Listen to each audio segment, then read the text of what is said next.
Pesos there. Well, meanwhile, the seemingly dry spell continues with .com funding. According to new survey data, VC investments in internet companies in the U.S. fell again in Q3 for the second quarter in a row. U.S.-based VC research firm Venture One says total investments across all industries fell 12%, with the internet sector taking blame for half the drop. Venture One, however, pointed out funding is still on the rise for some high-tech subgroups, which include internet-related infrastructure, electronics, semiconductors, and healthcare companies.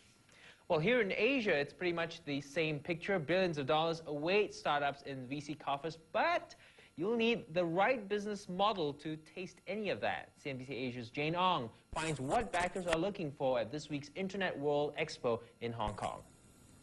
Much to the envy of many others, this one-year-old tech company recently raised over $12 million. It manages the computer networks of companies like telcos and banks.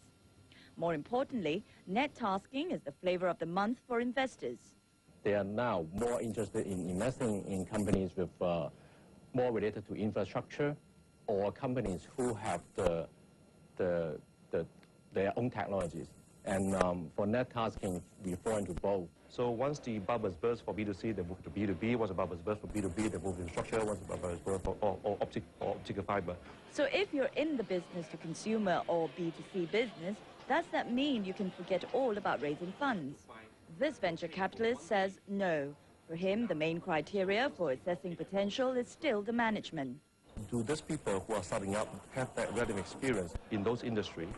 And do they have the sort of the right sort of background and the right sort of financier behind them to make a difference? Some venture capitalists are glad about the shakeout in the .com world. They say the bubble earlier in the year was created in part by investors looking for a quick buck. One has to take a long-term view in developing companies, and a lot of people unfortunately did not take that view in the first and second quarter of this year, and they're getting burned. So it's going to flush out a lot of the speculators and people who don't know what they're doing. Over $6 billion in VC funding has been raised in Asia. Of this, 35% remains. If you add the money meant for Asia raised in the US and Europe, you're talking about some $20 billion. So if you know what you're doing and you've got a good management strategy, you still stand a chance of getting your hands on a slice of this pie.